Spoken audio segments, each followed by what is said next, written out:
in a way, and especially when they arrest you and they put you through like this kind of, I don't want to say traumatic, but it is quite an experience, to put it mildly, and that is a way to distract you from your work, and I don't think that's okay, and I think it's a manner of repression and oppression, and I do not support terrorism. I'm against terrorism. I'm against war. That's why I talk about what's happening in Gaza, because what the Israelis are doing to the Palestinians is terrorism. When you're blowing up civilians on a massive scale, it doesn't matter if you plant the bomb or you drop it. It's terrorism.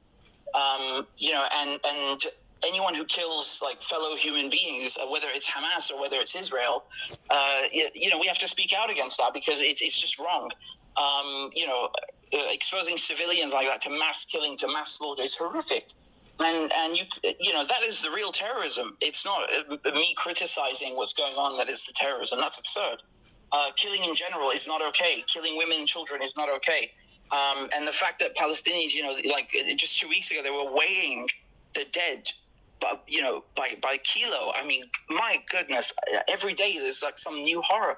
So I'm just doing my job. I'm trying to compensate for what the mainstream media are not showing in every manner, whether it's the prisoners, the thousands of hostages that are held in Israeli dungeons, and some of them have been there for decades, or whether it's the massacres that are going on, or whether it's the internal Israeli fighting and internal politics. I'm trying to do what the mainstream media won't show, and that is, in my opinion, being balanced. It's not like you as a human being or you as a journalist have to be objective. If the whole media is tilted in one direction and is being subjective and being biased, you fix that by doing the opposite. And of course, it's not just about being contrarian. The point is to tell the truth. So all I'm trying to do is tell the truth and do my job. I don't understand why they arrested me. I really don't. It's so egregious. And I'm not sure if you're able to tell us this before we move on and to speak specifically about Israel and Palestine, but has there been any kind of indication in terms of timeline of events, like what's going to happen next? Yeah, so I have to go back to the police station in 3 months and surrender myself. They might decide no further action, NFA, or basically close the investigation, or they could charge me. They could also charge me right now. So I kind of have to live, on edge. And the thing is, you can look at the bail conditions in two ways. I mean, on the one hand, yes, it's great they gave me back my passport. They gave me unconditional bail, which is very, very, very rare in any terrorism case. And I think that goes to show you how ridiculous the arrest was. If I'm supposedly engaging in quote unquote terrorism, why would you give me the passport back and then release me? They know that I'm not doing anything wrong. On the other hand, you could also look at it in a nefarious way, because they maybe gave me the rope to hang myself with, essentially, so that basically I think that I can speak freely, and then I say something that incriminates me, and they charge me. Because with other people, there are people who are released on bail where they tell them specifically, you can't post on social media. With me, there's no conditions. Maybe that is on purpose to get me to trip myself up. I don't know. I really don't know.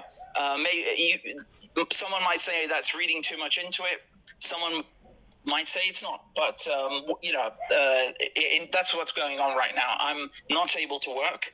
I'm not able to speak freely. I'm not just even talking about my show, right? Like even right now when I'm speaking to you, or it's like, what can I say? What can't I say? And I'm not into this self-policing. I don't believe in that.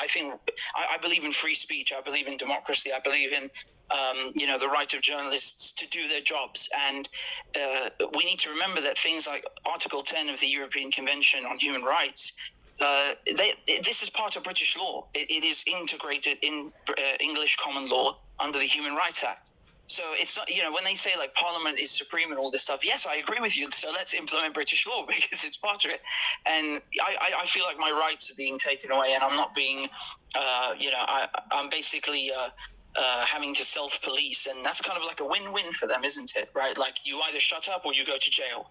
And that is fascist. It's extremely fascist, and we're seeing a trend globally. Scott Ritter in the US being raided, Mary Kostakidis in Australia, she's being You've got these Zionist groups that have basically gone to the Attorney General and are trying to charge her with anti-Semitism, which is outrageous. And then also, in France, you saw what happened with Pavel with this arrest, and there are many. That's another story, though, and also Palestine Action. When I got on the plane to go to Heathrow, I was criticizing the terrorism act because they were using it against Palestine Action. They were saying that these people are terrorists, and they were holding them for over 100 hours for days and days, extending it. And that is a violation of fundamental English law. The way it works in England is that you either charge someone within 24 hours or you let them go, period. We don't hold people indefinitely like that. That's archaic and draconian. And they are treating the people who don't want our country to be complicit in genocide like terrorists. It's unbelievable. So we're really entering like dark ages, essentially. And we're seeing a global crackdown on journalists, on academics. I could also mention Ilan Pape being stopped in the US and, questioned. So it's very, very, very concerning. And it's not just about me.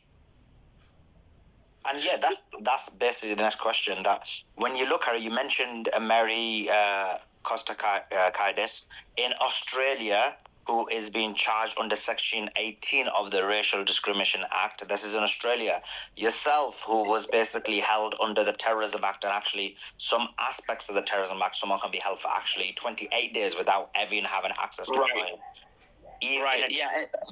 Can I just say, sorry, they're using one of my tweets. They're focusing on one of my tweets in Mary's case. Outrageous. I mean, it's like, I'm Semitic. Well, so what she's not anti-Semitic. Leave her alone. You know what I mean? It's like these groups that are calling themselves like campaign against anti-Semitism. They're Europeans. They're not even Semites themselves. But I'm going off on a rant now, so I'm sorry. I'll stop.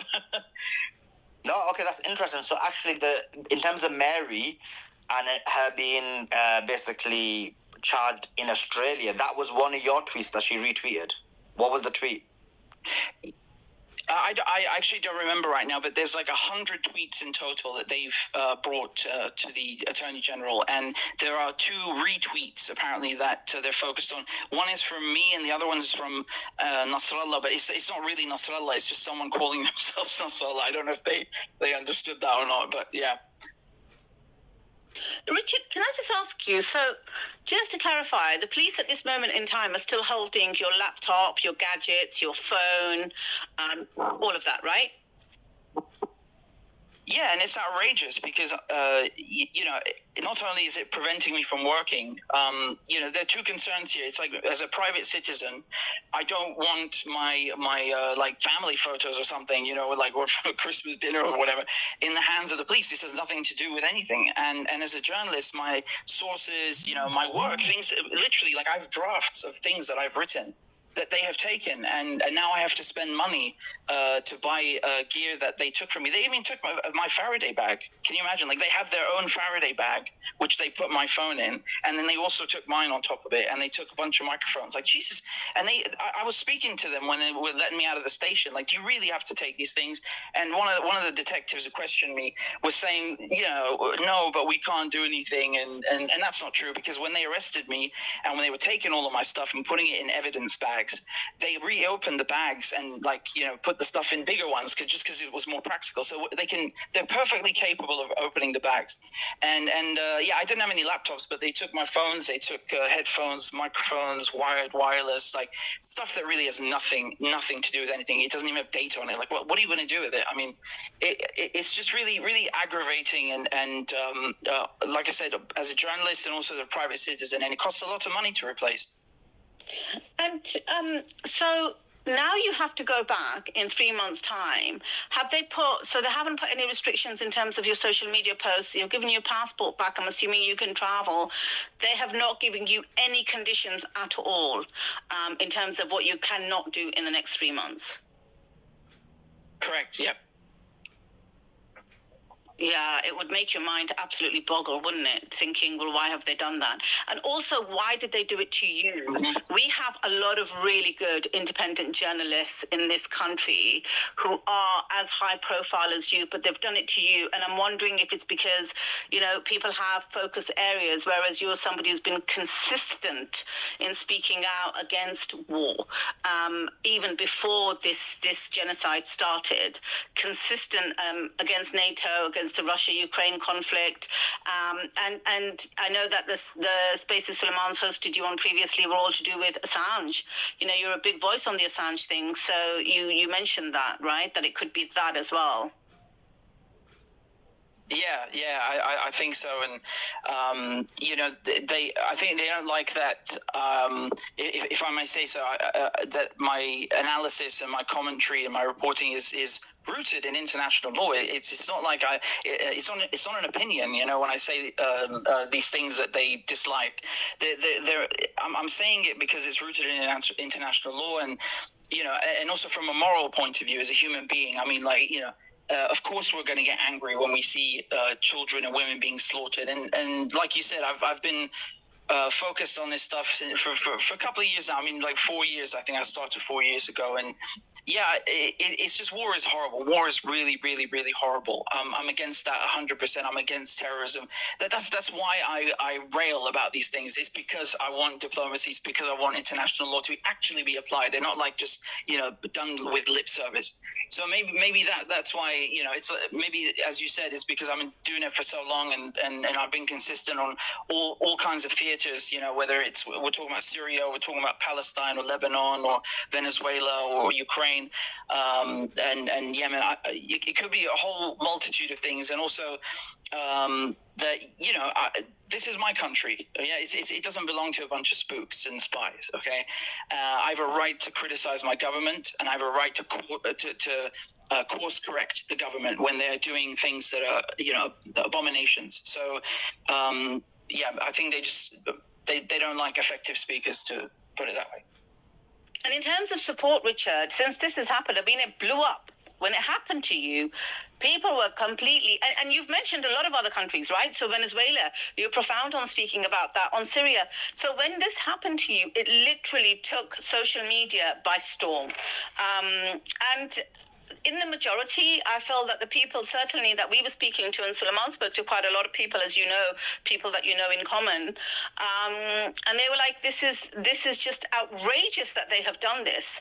They have misused the law that's supposed to be for serious issues that impact this country, to apply it to a journalist to try to silence him. On the back of that, have you seen, because I know you've been involved with the United Nations and stuff, I mean, how far has this news got? Have you got people at the UN, I don't know if you can even tell us this, but in other institutions that have come forward and said, yeah, this is not right? Do you think there'll be any pressure on the government because of this? Yeah, people in the UN know about it. Yeah, they do. So I heard some from some, you know, friends who worked there that, yeah, people are talking about it. I mean, I've never worked at the UN myself, but my parents did, and so, you know, I still know people there, and yeah, it's definitely gone viral everywhere, and I'm glad, because it is really an outrage. Like, I mean, to detain someone with Schedule 7 is already bad enough, but like actually arrest it, I mean, Lord, what is going on? You know, they made a whole theater out of it, and you know, well, it wasn't just theater. It was you know, definitely real, and you know, in terms of support, I mean, what I find interesting is that Israeli media reported on my arrest, but the BBC and like the mainstream media in Britain, where, you know, the arrest happened and where I'm from, they didn't say anything. And that is really telling. That is so telling. And actually, lately, Israeli media have been doing a much better job at covering a wide array of topics than Western media. But yeah, and it blew up also in the Arabic world, and also in Farsi. And I mean, I'm humbled by the support, and also that I mean that towards you guys as well, for having me on and for allowing me to tell the story and what happened, because I think they're trying to make an example out of me, and they know that if, you know, people hear this happen to me, it's going to have a chilling effect on journalism. It's going to have a chilling effect on people who go to protests and activists. That's what they want. They want people to be afraid, to think, oh my God, I can be accused of terrorism even if I have good intentions. and they can twist it and say it's reckless. That's what they want is to create an atmosphere of fear. And the way to fight that is, of course, with all of this public support. And I'm so grateful for that, because we have to push back. We really, really do. I'm the first journalist this has happened to, and I fear I will not be the last unless we really, really heavily push back. Yeah, I think you're right, Richard. I mean, look, we sit here, I've just had this thought, and we criticize, I certainly do, the laws of other countries where people can be arrested and potentially charged without any evidence. Just give the police time thereafter to seek the evidence. Because I'm like, okay, so on what basis did you put them through this ordeal? And when I think about what's happened to you, that's exactly what they've done. They've put you through an ordeal, they've arrested you, they've I would call it dragged you off a flight. I know you're being a lot politer than that. After you've landed at Heathrow, handcuffed you, taken your possessions, not given you a valid reason why, thrown you in a cell in solitary confinement for 24 hours, taken you out and said, right, 3 months later, come back and we'll tell you whether it's a yay or a nay, whether or not we're going to charge you. I mean, you're quite strong, and I know, like, we have a good network of people in the UK. I was one of the guests, actually. I wasn't a speaker, but I was one of the guests at No to NATO, No to War, and I know the people that you mix with. And we've got a good network of, high-profile political activists in the UK who do give each other support. But can you imagine, Richard, if it wasn't somebody as savvy, as well-travelled, as knowledgeable as you are, what this could do to their mindset? And this is complete misapplication of the law. Yeah, it really is. I mean, my father was in the Met, when he was very young. I mean, he lost it, like, when you hear this stuff. And again, let me be clear, like, he was in the Met, then he joined the UN, in security, because, it has multiple branches and organs, and then peacekeeping, and then back to security, So he's literally an expert in counterterrorism. His book, he wrote a training manual on counterterrorism, sponsored by the entire UN General Assembly, including the UK, and it's literally saved lives in combat. So the idea that he reminded me, by the way, that I helped him source some photos when I was young, when he was writing a book. I'd completely forgotten about that. But the idea that his son, that I would be arrested for terrorism, it's preposterous, really. And he was also shocked by the way the police treated me. A lot of the things that they did were not correct. I mean, this thing with not telling me that I can have a lawyer. Maybe I'm misremembering because of the moment. Okay, so let me be clear. But I really do not remember them telling me I could have a lawyer until I brought it up, and that is shocking. It was kind of trying to hoodwink me in a way. And I know they're very civil and they're very polite and all this stuff, well, except for two of them. But the whole process is humiliating, and, it is shocking. And I just, when I was in there, I was telling myself, what, it's going to be over at one point, maybe in a week, maybe in a day. People are going to find out, they're going to be outraged. And I'm going to fight this. I've done nothing wrong, and that's just weird, by the way, being recorded the whole time. There was no toilet paper. There was literally no toilet paper in the cell, and you're filmed when you pee, when you eat, when you sleep. It's so crazy.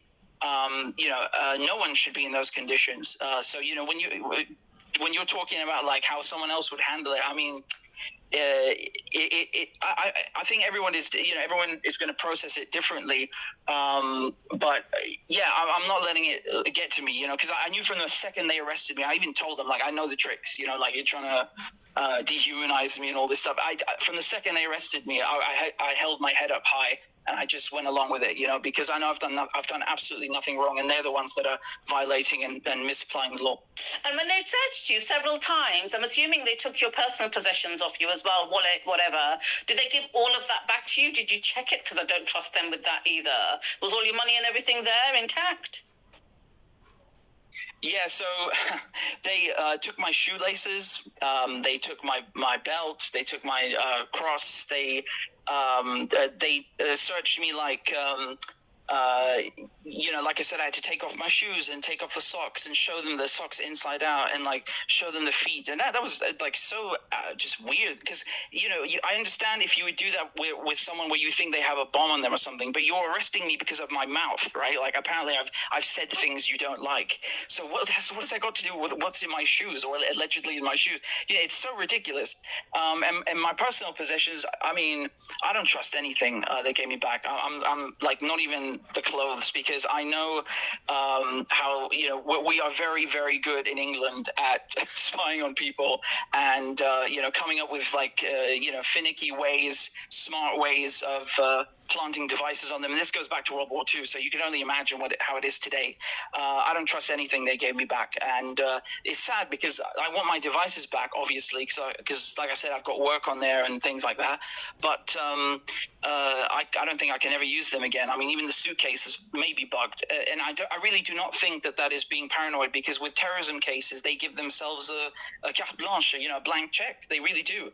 They think they're above the law. And even when I was talking to my lawyer, in the station, I thought that I felt I was being surveyed the whole time, and they tried to monitor one of the calls. They tried to hoodwink you. They put it through into the cell. Which, by the way, the voice comes out of the sink, which is really like 1984 stuff. And it said like this call is being monitored, and my lawyer refused to take it. They just shut they just put the phone down, rightfully so. And then I said, can I speak to my solicitor? Can I call them back? And they said, yeah, sure. And then nothing. And so like several times I asked to speak to the solicitor or to see the nurse, or I asked for water, and they would say yes, and they're polite about it, but then they just don't come back. I don't know if they forget. I don't know if they do it on purpose, but that's what happened. And everything is recorded. And my solicitor tried to call me a couple of times, and they never told me. So, I don't know if they treat everybody like that. If they do, that's even more scandalous, honestly, because that's systemic and just horrific. We're supposed to be, a big, giant democracy, and there's supposed to be due process, and people are supposed to have rights even when they're locked up. And so, my positions, honestly, they can be chucked in the trash, and unfortunately, I don't trust anything they gave me back, and that's going to cost a lot of money to replace. Yeah, I think that's a really wise thing, Richard, because it takes literally, you probably wouldn't even be able to see a device if it was in there at all. Yeah. So I think that would be a wise thing to do, is just to take it as far away as possible and dispose of it, or elsewhere, anything, yeah. but not have it on you. It's a 3-month wait to find out if you're going to get charged at all, and if they've managed to gather any evidence of your devices and stuff, which is, I just think it's absolutely scandalous that, we literally sleepwalk into this as a country. We allowed this to happen over the last 10, 15, 20 years in this country, to allow this legislation to come in, where we have no rights, especially when you're landing at an airport. You literally have zero rights. I've known a lot of people be stopped at the airport, but again, never under Section 12. This is the first case that I've heard, and I do think they're making an example out of you. Something you've said, or many things you've said, have probably angered, the deep state, the establishment, the people who are actually ruling our government in this country, let's face it. I'm not surprised the media here didn't cover it. I didn't see, I don't watch the BBC or Sky anyway, but I didn't see any clips on my social media coming out from mainstream media in any way. But thank God that we have alternative means. And not that you weren't renowned then, but because of this, you have become infamous. Literally, because it's now all eyes are on what are they going to do, and it's going to be absolutely. It's almost on par with Swala Braverman saying anybody who carries a Palestine flag is going to be arrested for supporting terrorism. That's how ridiculous it is. Yeah, it absolutely is, and it breaks my heart when you say that we sleepwalked into this, because you're right. You're absolutely right, and I can remember all the way back to David Miranda, for example, Glenn Greenwald's husband being detained and like questioned, and back then I think Schedule 7 they could do it for 8 hours, and just horrific, So. And I find it disgusting that it's done to me in my own country. I'm supposed to feel safe in my own country. My family have done a lot for the country. I've said this in other interviews, and I'll say it again. My great grandfather, got shot in the head in a trench in World War I. He survived, but had to live with those wounds for the rest of his life. And my grandfather was in the RAF, and he hated the war, never talked about it. And my father was in the Met. They've done things for this country, and I feel I'm trying to follow in that not the same career path, obviously, quite different, but I'm trying to do my best to serve my country by doing, journalism and doing it for free, making it accessible to everybody, to educate, to inform. And I feel like I should be treated better than this in my country. Everybody should be treated better than this. This is absolutely outrageous. And we constantly point fingers at Russia and China and Iran. We're not from Iran. We're not from China. We're from England. We want our rights in England to be respected, and then we can worry about other people if that's even within our purview. So I think it's really, really disgusting. And these people that are running the country in the deep state and all these things, they are the ones who are imperiling our security. They claim to be working in the security services, for the benefit of the nation, but they're actually hurting security. They could be fighting real crime. Instead, they choose to go after me, and they choose to go after Julian Assange and other journalists, and that's just scandalous. That's weak, really. I just, you know what? I've got a couple. I'm sorry, I'm just bombarding you with questions, but just two things you've said. I've got two more questions. You might not be able to answer this, but do you think that this was? I just can't help but think July the 4th, we had a new government, and now weeks later, this has happened to you. Do you think there's any kind of correlation there, Richard? That's my first question. Yeah, I do. And I warned people about this, and I perhaps didn't understand it, or rather appreciate the risk myself, because, I said that the Labour Party, they purged the left, they got rid of Corbyn, so what's left to appeal to? The right. And they started appealing to the far right and saying, we're going to stop the boats and all this stuff. And, interestingly enough, when they talk about stopping the boats, they don't talk about stopping the wars and the sanctions that create the boats. But anyway, I warned, and I was afraid that they are going to come in like a far-right government, that they've shifted the Overton window to the far right, and they really have. They really have. And we should not forget that the Terrorism Act was passed by a Labour government. It was Tony Blair was the architect of that, and he has the blood of millions and millions of Muslims and Arabs on his hands. He is a criminal of the highest order. If you're looking for a terrorist, go arrest Tony Blair. Really, like number one, so. It's just outrageous. And don't get me wrong, we need counterterrorism legislation to fight actual terrorism. Of course, this is sensible. There's nothing wrong with that. But there are provisions within this act that have been put there on purpose to terrorize the population in England. And I should also point out that this terrorism act was used on the Irish before. They just renamed it. They repackaged it for domestic use during the era of the war on terror. So, we're not dealing with rational actors, and the terrorism is coming from the government. Sadly, it's they're not doing what they're supposed to be doing. Yeah, I agree. I think we're in for a very, very difficult 5 years at the minimum that we know of under this leadership, because I think he's going to be an absolute tyrant, and we're already seeing that now. Just some of us were screaming from the rooftops at the time that, guys, anything he's saying, it's not a promise. It's not even, don't believe it just because it's written on a paper, on a manifesto. It means nothing. He's a chameleon. And again, I was literally thinking that this morning. I saw something on my timeline of someone complaining because, unrelated to what we're talking about, but they were complaining about the fact that, pensioners' fuel allowances have been cut, and, it's all about big business, and the middle class are going to get killed in this. And I was so angry, where I was actually thinking, it serves you right. It serves this country right, because people have warned you about this guy since the Corbyn era. And yet we still got him elected. So what can you say to that? But that was my first question. My second one is, do you not see the degree of hypocrisy? And I know you do, but I just want it for our listeners. When we in the West, and I say we as in our governments in the West, and our media in the West, do a lot of propaganda, a lot, about Iran or China or, just anything, do you know what I mean? Russia, and, the kind of freedom of speech in those countries, and we need to spread democracy. Have we even got democracy or freedom of speech in England today, Richard, in your opinion? No way. No. And I'm I witnessed that firsthand. We are living under fascism.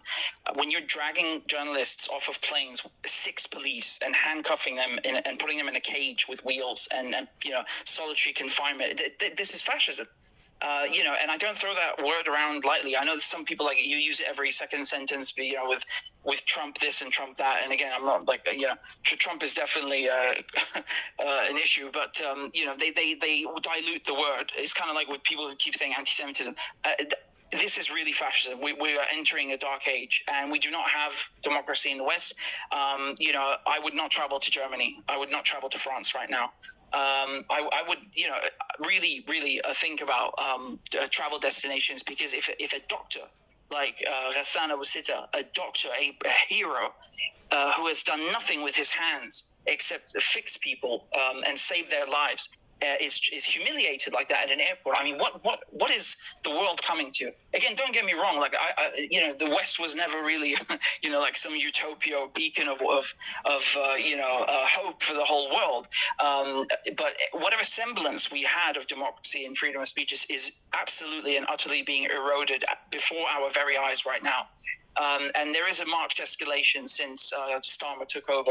Just to link that to your previous question, Palestine Action come to mind. Where they're thinking of prescribing them as an organization, and they jailed many of them now for a year each. I mean, this is absolutely outrageous. So you can go to Gaza if you're a dual British-Israeli citizen. You can go to Gaza. You can commit genocide. You can shoot women and children, blow up civilian infrastructure, and come back and chill in England.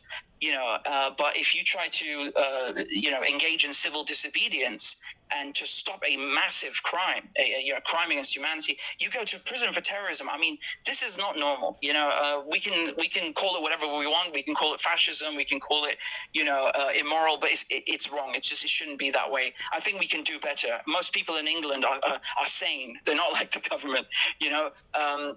We have to do better, not just for ourselves, but of course for people in Palestine. We are responsible to a certain degree for what is going on. And I should remind people that before the Israelis took over, it was Britain that was occupying Palestine. Many of the laws that we created in Palestine, these colonial laws, are still in effect to this day. The exact ones. Can you imagine? So like Palestinians are still living under the same British colonial laws. We have a duty and obligation towards them to give them their rights. And of course there's the argument that we should fix our own country first. But that applies when we're talking about China and Russia and all these things. When it comes to Palestine, we have a historical and a moral obligation to help the Palestinians. We have oppressed them for so long. It is really, really heartbreaking. I think it's really important for us to continue doing spaces like this, continue to speak out about this, because I think the government are gauging now what kind of response is coming out, and that will factor into whether they charge me and whether they go after other people as well. There has to be pushback. There has to be pushback, and I appreciate you having me on. It really, really means a lot to me. Thank you for being so concerned and caring about this, because as I said yesterday to Scott Ritter, our fates are intertwined. This is affecting all of us, and we really have to take action. Yeah, thanks for that, Richard. And you're more than welcome. I know Suleiman, he has been on the road over the last few weeks, and I know you guys were speaking in the back channels trying to get this set up for quite a while. So it's a pleasure to have you on. I just want to say for our listeners, we have quite an international audience as well. Is anyone talking? Yeah, Johnny, I am. I don't know if John can hear me. I'll drop you down, Johnny, and bring you back up. Yeah. Richard, I just want to say for our listeners, Palestine Action, guys, is like an activist group in the UK. And in the UK, we have factories that make arms, and they send them to Israel, Elbit system factories. And so what Palestine Action, which Richard has referred to several times, what they do is they do civil disobedience at these factories. So they'll climb on the roof, they'll try to stop workers getting in, because they do not want these arms that are made in these buildings to be sent to kill children. And in the past, these activists were, arrested. And you know what? I think there were cases where in court they were actually found not guilty because protesting was a right in the UK. And now it's happened that they've been sentenced to a year each. Right, Richard? Yeah, that's correct. So when they would get in front of a jury, the jury would understand, like, they were trying to stop a far greater crime. They committed a small crime like property damage to stop a genocide, to stop a massacre. And the jury understood this, and they were found not guilty on many, many, many, many occasions. So, like I was saying before, the English public, is sane, is moral, has a moral compass, unlike the government. So, the thing is that now they're cracking down on them, and they're basically not just giving them these harsh sentences, but also keeping them in these cells in jail for a longer period of time. So they spent over 100 hours, at least 100 hours. Just recently, the Filton 6, and I think they arrested 3 more, so it's probably Filton 9 now. And just quickly, trial, conviction, you'll go to jail. I mean, it's outrageous. If you're going to jail people, you can start with the ones that are committing genocide. No? Isn't that a priority? I think it is. Yeah, it is. And when you talked about the doctor, we have Dr. Anna on the panel with us. I'd like to welcome Dr. Anna, a really profound and prominent voice on speaking up about Palestine, lives in Europe, and I hope she doesn't mind me mentioning, but at great risk she's speaking out about Palestine, because there's been inquiry after inquiry into her from the Medical Association as well, simply because she's a voice speaking against the genocide here. So thank you so much for joining us, Dr. Anna. Thank you. I'm so happy to see all of you. And I'm not really living in fear anymore, because it's been 4 years, and there is no turning back now. And if anything happens to my career or anything, I'll just do politics and stuff on the internet instead. So I'm not I'm not backing down now. So it's and many of these influencers have come to that conclusion. So I think if we would have backed down, we would have done it by now. And I also think they know that. So no matter what happens, we'll just keep going.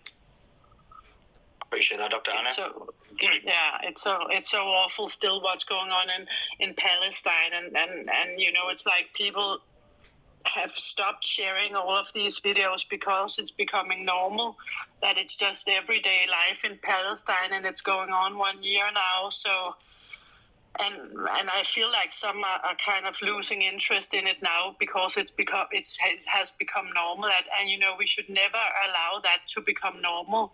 What's going on there, and we need to keep posting everything that's going on in Gaza, so the world keeps seeing it, because it's not normal. Yeah, definitely, Dr. Anna. Richard, I know you do need to leave. I think you've given us more time than you had. But one last question before you leave. Unless you've got more time, obviously, then we'd love to have you stay on. But the question is this. You have now been arrested in the UK, Mary in Australia, Scott Ritter in America. We know what they did to various other journalists. Throughout the world, what level of concern do we have where they're now journalists, and we saw what happened with Assange, where essentially they kept him incarcerated for a very long time. What does this say about journalism and the attack on free speech and the ability to report the truth? No, I'm happy to be here, really, among like-minded people and, kind-hearted people. For Scott, so the way he explained it to me yesterday, they basically raided his house, but they didn't arrest him, and it was really weird, because they kind of left him on edge in a way as well. You're free to work, but we're still taking your stuff. Okay, well, why are you taking it then? And with Mary, I think they're deciding to charge her now or something like that. So but regardless. I mean, you don't. It's not about just being arrested. It's this lawfare that they're engaging in, where they send agents of a government agency, or they threaten you with legal action to shut you up. And I think it's outrageous. I think it shows that we're in a decline. We're entering these intellectual dark ages, or just dark ages, whatever you want to call it. And it's a shame because, we like to lecture the whole world and, wag our fingers in their faces about how great we are and how democratic it is over here. Yeah, it is if you're not adversarial. It's very, very, you'll never be arrested if you want to just, pay lip service of course, and don't get me wrong, it's not an exception in the West. Other countries also treat journalists like this, and it happens around the world. But the thing is that those countries don't pretend to be better than others, and they don't, engage their foreign ministries and their spies and their resources into destabilizing countries in the name of democracy like we do. Because we have so much money from our government, and so many people in our government who are attacking other countries in the name of democracy, while they're also attacking us and depriving us of democracy. So it's like we're seeing this decline happening in real time, and also the hypocrisy of it is just nauseating. I didn't even think of this until I think Margaret Kimberley said it, like that. Did China arrest him? Did Russia arrest him? No, it was the UK. I was like, oh yeah, right. I didn't even think of that irony, because we keep talking about Russia and China, but it's in the UK that this is happening, and that was that's why I was so upset about what was happening to Assange, because he was treated really, horrifically. When they were taking him to court, they would strip search him before taking him there, an hour's drive, and then the same thing on the way back. And he was in the court. He was sitting in a glass box with, not even allowed to sit with his lawyers. He'd sit next to a policeman. And if you go and look at the Nuremberg trials with the Nazis, even they were allowed to sit with their bloody lawyers. So it's so dehumanizing, and it's just appalling. It's so appalling, and it's also sobering in a way, because you really understand that actually. Yeah, England is a great country. We've done lots of great things and revolutionized some things like the Magna Carta. And, I remember my father teaching me about bail and all these things when I was a child. But still, it's like we don't apply them. And I think that's the problem, is that we apply the horrific things that are written into law, like Section 12, like Schedule 7. We're using them so liberally, but then the things that are supposed to count and are supposed to protect us are just ignored, like Article 10 of the European Convention on Human Rights about free speech. And that's a big problem. We have to rein in the government. We have to course correct them, and that's our job as journalists. So, the trend is not just in the UK. It's happening in Australia. It's happening in the US. All of these countries that profess to be better are actually, they're decaying from the inside. And I think that says a lot about Zionism and neoconservatism. All of this is happening because, some people in charge want to protect Israel's image, and they want to silence critics of war, whether it's in the Middle East or it's in Russia or Ukraine. So, it's like fascism, and for what? Like, what are we even getting out of this? It's like it's a lose-lose situation. And it's also staining our name, because people in the future will be like, what was wrong with these people in England? Like, they just allowed the government to bomb people in Gaza. It's really staining our flag and our name. We have to do something about it. And I know a lot of you already are, and that's what really counts, is that we keep doing this collectively. Yeah, definitely, guys. If you've got any questions and you're on the speaker panel, put your hand up if you've got a question specifically for Richard, and then we will hear other people's comments in a bit. In addition to that, if you're listening to this space, bottom right hand side in the purple pill, put in your questions. I know Khaleesi is reading those comments because she's into that. So put your comments or questions into that, and we will ask those questions to Richard. Let's go to Johnny. Johnny, what's your question to Richard? Good evening, everyone. Thanks for having on, Sullivan. Khaleesi, as always. Richard, big up to you. A lot of respect and love for the work you do. Been following you for a long time. Before I go any further, Khaleesi, block your ears. Richard, that video, fuck Israel every day to my last breath, is a legendary video on this platform. That literally made my day when I saw that video, so big up to you for that. You can open your ears now, Khaleesi. Richard, obviously what's been going on to you, you obviously got a big platform, you've got a lot of influence with the reach, and how is this, what they've done to, obviously you've seen stuff that's happened with like Andrew Tate, with Dan Bilzerian, with Candace Owens, big prominent figures in the world that are getting sort of, the authorities coming at them, and people with much big influence, and now it's happened to you yourself. How has it affected your mentality, and is it unnerving? Is it sort of like, made you think twice about continuing on your path, or has it made you feel scared for your own security and your family? I'd just like to know how it's personally affected you, please. I appreciate the words of encouragement. I know the video you're talking about. Yeah. So honestly, it's strengthened my resolve. I mean, from when I was already sitting in the cell, I was kind of like thinking, well, there are people in Palestine right now that are also sitting in cells, and they're sitting there for the same reasons, and we're basically, being oppressed and also resisting against the same powers. And obviously, I mean, the conditions in Palestine are way worse, obviously, but it was kind of just I felt connected in a way. And again, at this time, I had no idea why I was actually there. I had no idea what they wanted. I didn't know how long I'd be there. And I think that's part of the psychological element to it. But, it just strengthened me. I'm not going to stop, doing journalism. On the contrary, I'm going to keep doing it because I've done absolutely nothing wrong. It's the police that have broken the law. They are misusing their powers. And, this thing never should have been passed anyway, by Parliament, the Terrorism Act. So it strengthened my resolve, and I held my head up high, and come out stronger, if I can put it that way. For anybody who doesn't know Richard well, he's a great source of knowledge as it pertains to the Middle East and the conflicts in Palestine. I would recommend everybody on the space right now to give him a follow because he deserves it. He puts his own security and life on the line every day by speaking the truth. I'm not saying that's being sensationalist. People are risking their lives by speaking the truth because we all know what this satanic movement's all about. So big up to you, Richard, man, and I'll keep following you. Top man, respect to you. Thank you, mate. I appreciate it. Thank you. Let's go to Mofet. Mofet, jump in with your question. Yeah, thank you again, Suleiman, Khaleesi, and Richard. I second what Johnny said. Definitely appreciate you standing up for the movement. You've been a massive voice, and that video is definitely a hit. I think a lot of people resonated with it. You said basically a lot of people thought out loud. So my one question is, Richard, what are your thoughts on what's currently going on in the recent news? And then my second one would be do you think this is related specifically because you speak out for Palestine, this arrest? Thank you.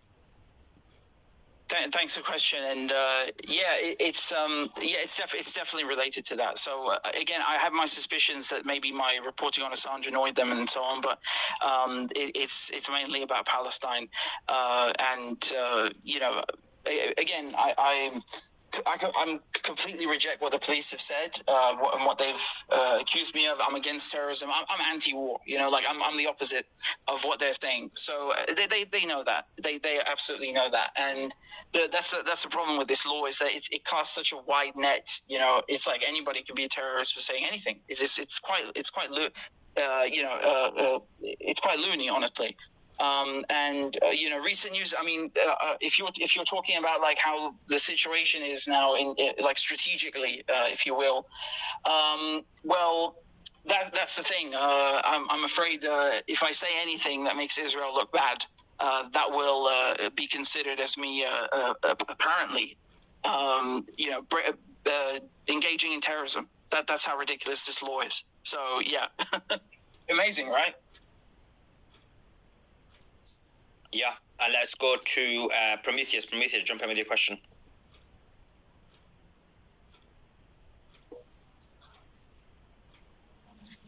Hey, thanks, Sully. Amazing space. Richard, real honor to meet you.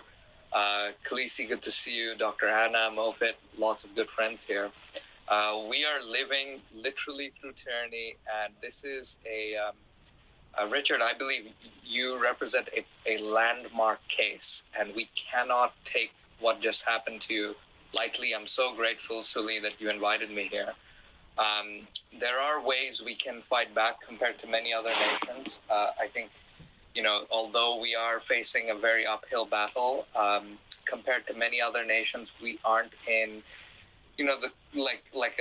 the crudest form of tyranny. It is tyranny, but it's tyranny with laws. All right, and at least we're not quite at the CCP level yet. All right, But we're getting there. And so I always like to bring in leverage when it comes to moments like this, because like you, Richard, I too have been arrested. I was arrested during the anti-lockdown movements here and the health freedom movements here in 2020. And at that time, again, they did not tell me about my lawyer. They didn't tell me about any of my rights or anything. Those are things I had to ask for. But there are certain things that you can do, at least in this country, that the majority of people, unfortunately, just don't know about. So, for example, you need to switch your allegiance from the Crown Corporation away to another lord. Okay, and this is under the Magna Carta that was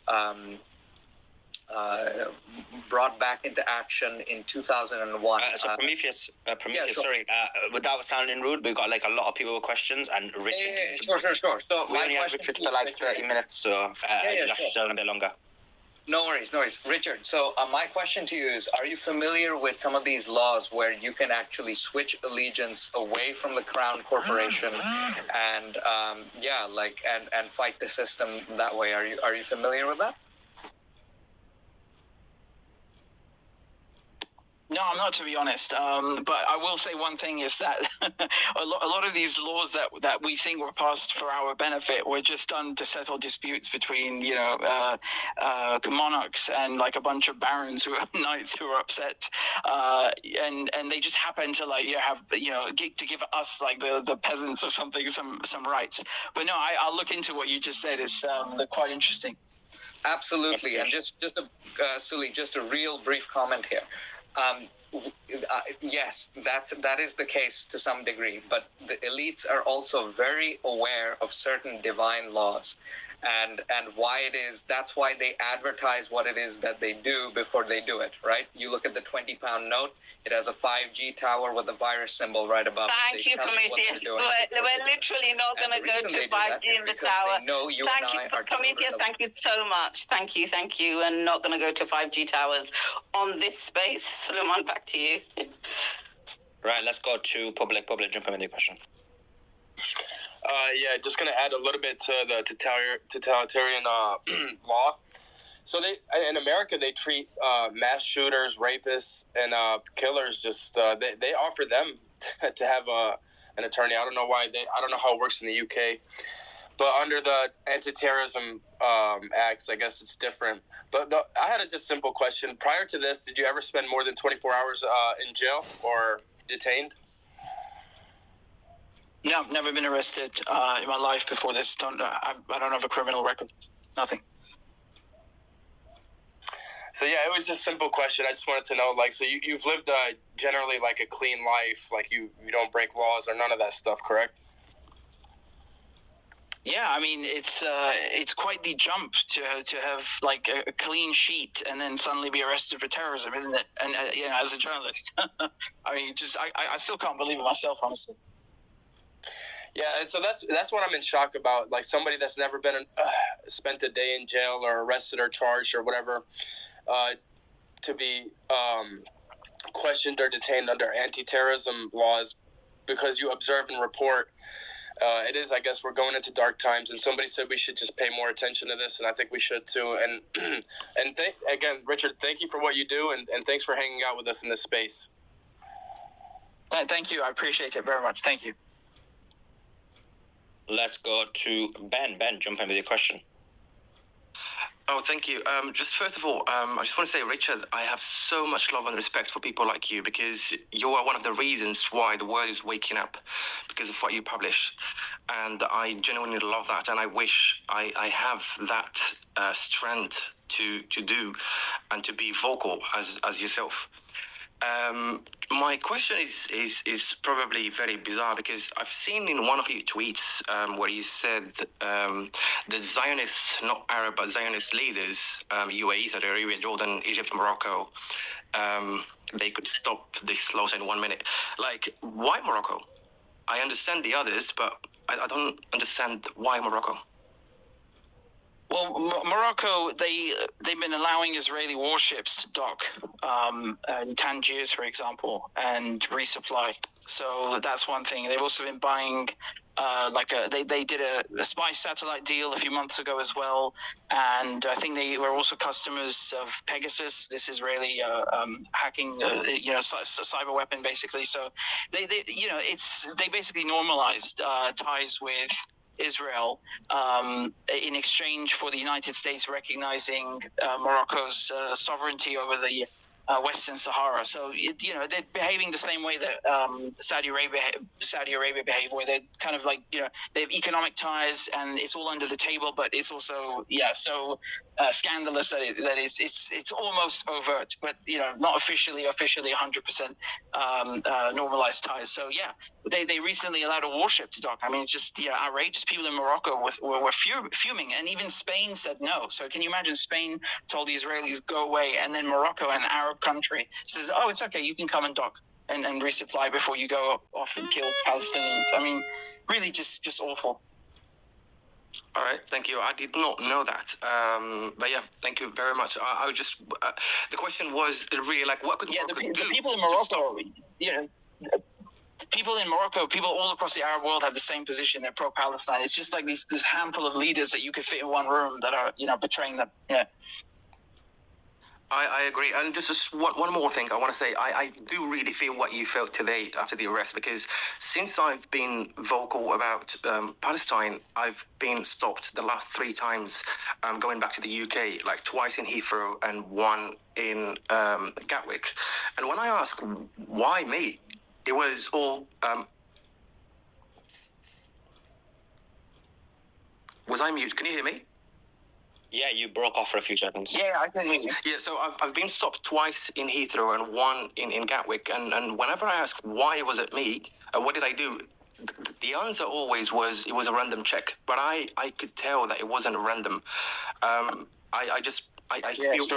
feel exactly how you feel. Like, it wasn't as bad as yourself, of course, because they let me know after like 20 minutes questions, random stupid questions. I'm genuinely sorry for what you have felt today. No, likewise. I think it's disgusting what they did to you. That is really disgusting. And I was actually thinking, like, how many people have they stopped that didn't have a platform, that maybe didn't have like the reach to let people know? This is really out of hand. It is so archaic and medieval. And do you guys think there's like one single Israeli soldier with dual citizenship that's been stopped on the way back to the UK? Doubt it. I don't think so. And you know what really, really irritates me is the way how they speak to you. And it's kind of, I feel like they want to provoke me to say things. And I just, sometimes I'm like, what? Just whatever. Like, just, what do you want me to say? Like, that's the English way. It's like... Yes. It's like patronizing. It's the English way. It's like we'll stab you in the stomach with a smile, be kind to you, being uncivil. Absolutely, and it's. I mean, I'm talking about it now, and I'm getting really angry just remembering the way how they speak to you, and it was like why? Like, do you genuinely want me to say something? Do you want me to? And I'm speaking calm, and he's asking me to be calm while I'm genuinely being calm. Yeah, it's like with me when I said, where are my bags? And they said that you're stalling. And then I kept walking to show I'm not stalling. Like, they play mind games. And again, I want to be clear. I'm not saying that everyone in England is like this or the whole police force is like this. But the people who work in these specific posts, they're sent there for a reason to do these things, It's true, and I remember he was telling me, like, you look nervous, and I'm like, you are making me nervous. He was like, no, you seemed nervous, and I'm like, no, you are making me nervous. Like, it was really humiliating, and I felt so bad, and I just didn't know how to act and react. That's really outrageous.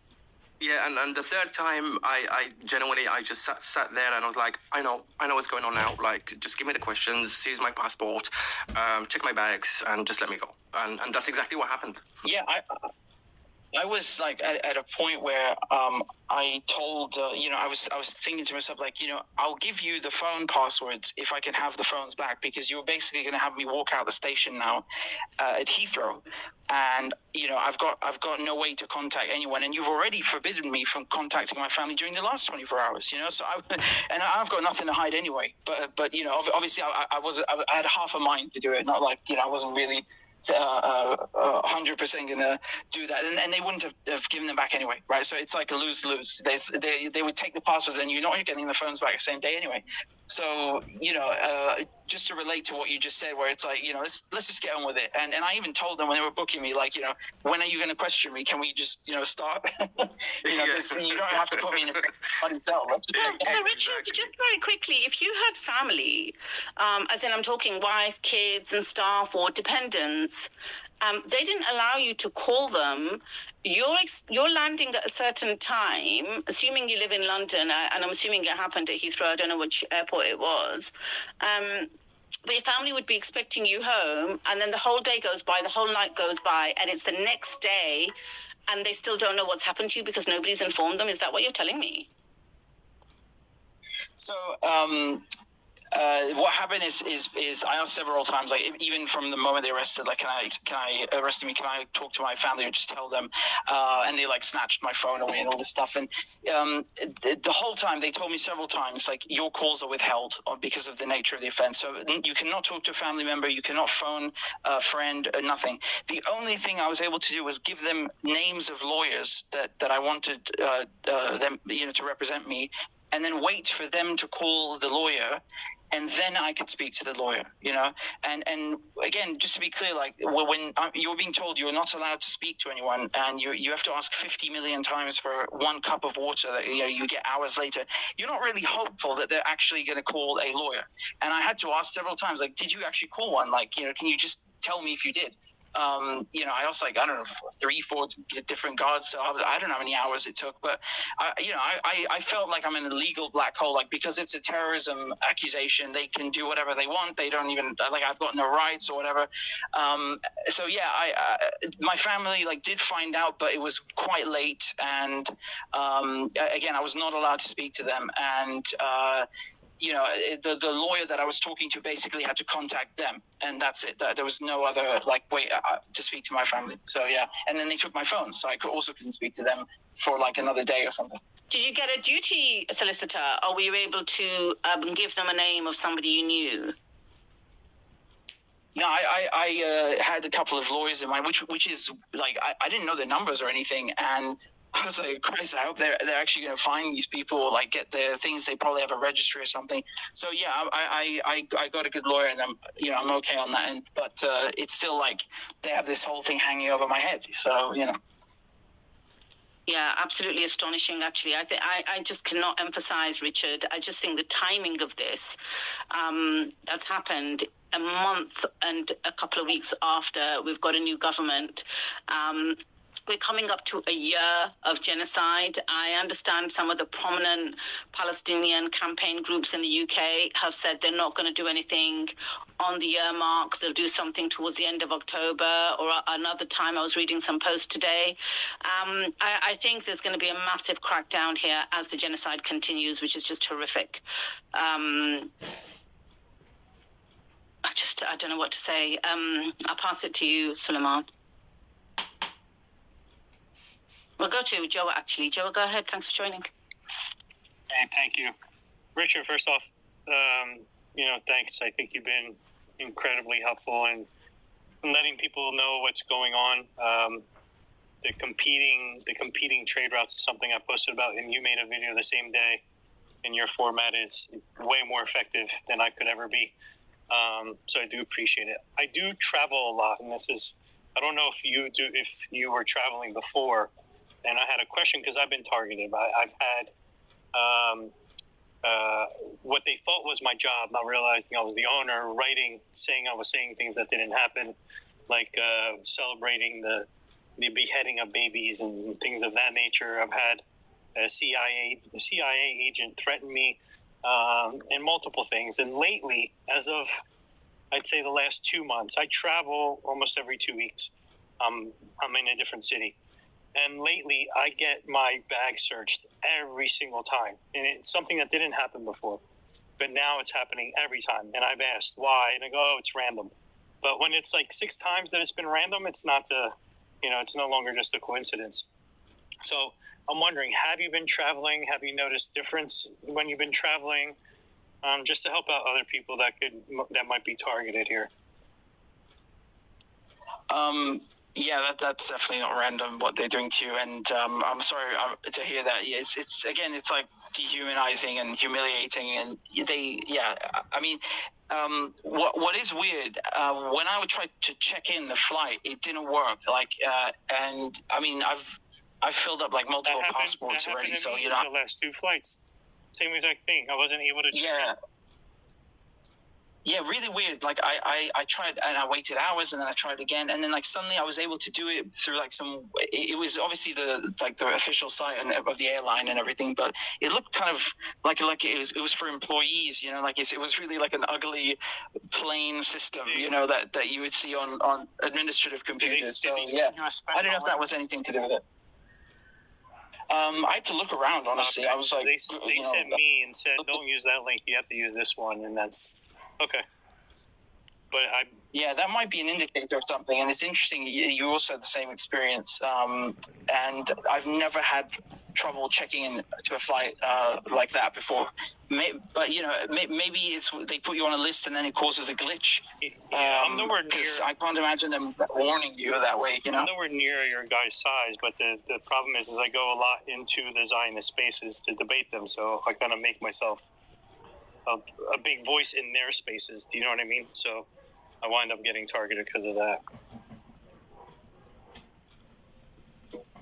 Yeah, they are quite vindictive, honestly. I think we've seen that. I'm so sorry, guys. I really did enjoy the talk, but I do have to go because I've got another interview actually in a few minutes. Richard, do you have time? Just very quickly, I know that Brother Heather has come up, but just one question. I know the answer to this, but I just wanted to ask you. Somebody sent a question via DM saying, did you give the passwords or did you just hand the devices over? Now, I know the answer to this because, as you well know, somebody who refused to give the passwords was actually charged as well, weren't they, last year or the year before?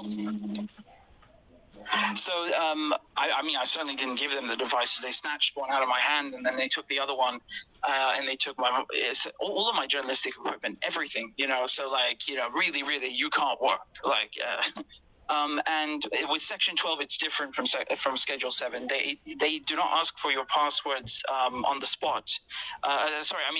When they arrest you, they did ask for them when they were questioning me, like the next day. And they served me with a notice because I refused, and they could go to court and force me to give the passwords. And if I don't, I'll go to prison for 5 years. Richard, I know you have to go, and I respect your time, but if I may just ask you one question, because I have enjoyed your work throughout the years. Especially your coverage on Syria. Did you encounter anything like this on your way home, like while you were covering the Syrian war, especially when you spoke out against all of the terrorist groups and all of the atrocities that were happening there?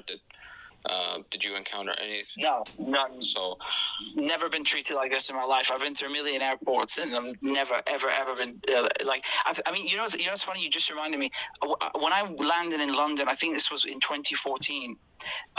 You know, they have some of the passport scanners. Like instead of during immigration, you do it with a camera instead of a person. So I put my passport in there. You know, everything is green. I walk through, and then suddenly these 2 policemen come over, and here we go again with this phrase. It's just random. And they take the passport and start flicking through it to see where I've been. And I think maybe because I was born in Damascus, it triggered something. And they just wanted to see maybe if I'd been to Syria recently or something like that, you know, because back then they were scared about ISIS and all this kind of stuff, which again, it's like, you know, another form of discrimination and just completely ridiculous. I mean, anyway, but yeah, other than that, and that annoyed me. So you can imagine how annoyed I was with this thing, with this episode. I mean, Christ almighty. But yeah, that's all I can think of. Yeah. I appreciate that, Richard. Richard, thank you so much for giving us so much time. I know it was only meant to be 34 minutes. We did drag it out because we were appreciating all the answers you were giving. But appreciate your time. Thank you so much for joining us. Thank you, brother. I appreciate it. Thank you, Khaleesi. Thank you, everybody. You're great, and I really feel at home with chatting with you guys, and I hope we can do it again. Really appreciate it. Thanks so much, Richard. Definitely. Keep in touch. Cheers. Bye. Take care. That was Richard Medhurst, who was arrested by the UK police on the Terrorism Act for merely reporting what was happening in terms of likely because of what's happening in terms of the genocide in Gaza. Guys, we were meant to speak about Binance, but we're going to do it. We're going to do another space on it. It's going to be either later today or tomorrow, so watch out for the notifications. Put notifications on my channel and Khaleesi's, because it'll be starting. It'll be either today or tomorrow. We'll have Ben do. We'll drop you a message as well. Get you on, because I know you wanted to speak about it, so I don't want to take that away from you. We'll get Joe on as well. The guy knows his crypto stuff, and then I know Simon's coming on as well. So we'll get a few crypto guys on. I think it's an important topic to talk about, because I think what's happened is it's accelerated. Binance are targeting a number of Palestinian accounts based on Israeli, based on what Suleiman, Israeli. can I just say something real quick? Because the next step will be to confiscate anyone who's pro-Palestinian. So if you have your money on Binance, get it off. We're going to speak about that. We're going to do that because I know Ben wants to push back on that as well. So, guys, we are going to be doing a space on this. It's either going to be later today, or just watch out for me or Khaleesi. We'll post it and whatever. We'll send you guys all out a link. Or it's going to be tomorrow, but it could be one of the two. It's just that I've got to interview some people here as well. So I do need to get off. Man is traveling hard. Anyway, guys, for the Christian-Muslim Alliance. Guys, appreciate you guys joining in. Can I just say something really quickly? Please. Wait, me too, please, me too. It's very important. Before you go, guys, please. I need. No, Ben, we're boycotting Binance. Seize Azayo. I'm really sorry, because it's important. And that's why I joined this spaces. Because I need you guys to, either Suleiman or Khaleesi, to message me, please, because I need you to get you in a group with Binance, because they want to provide you with some documents. Bring them on the space, Ben, bring them on the space, because... Just text me, because this has been brought to me by my dear friend, Dr. Anna. She's here listening now. We love Dr. Anna. I picked up the phone and I called the Binance team, and they have showed me that it was not the case. They have received the document from Israel, and they want to share it with myself and Dr. Anna. And I want to. Well, okay, guys, I need Suleiman or Khaleesi in the group. Okay, I'm going to do that. All right, cool. Ben. Well, what I'm going to do is. Yeah, what I'm going to do, and I do appreciate you actually interrupting there, because I think that what you said is really important, so I don't want you to think that we're cutting you off.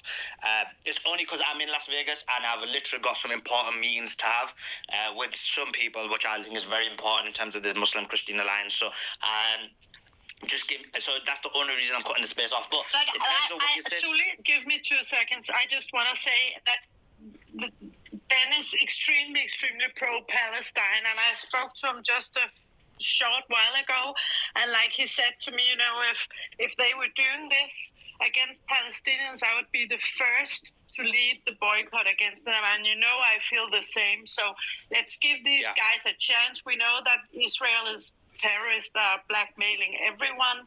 We know that they are sitting on a lot of the financial industry. So let's give them some time and see what they have before we go further with this boycott. 100%. That's what I was going to say, exactly that, Dr. Anna. So Ben, I'm going to send you a message on the DM.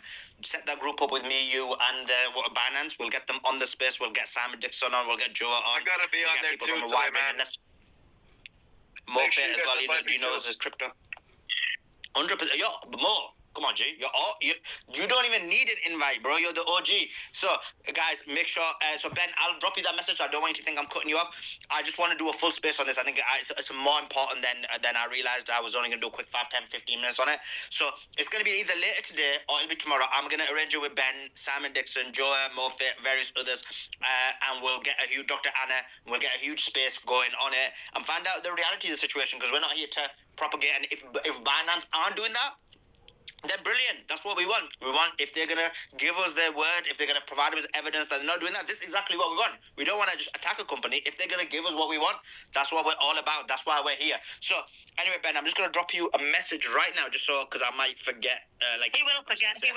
Ben, check your DMs. Make sure you got the message before he closes the space, because he will forget. I wrote hi. Whoa, listen. This is chick behavior now, guys. I can't control it. I got your message.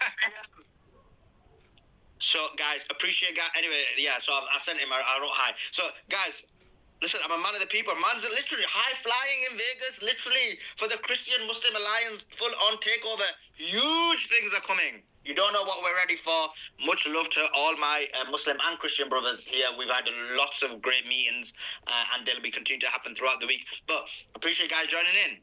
Appreciate you guys listening.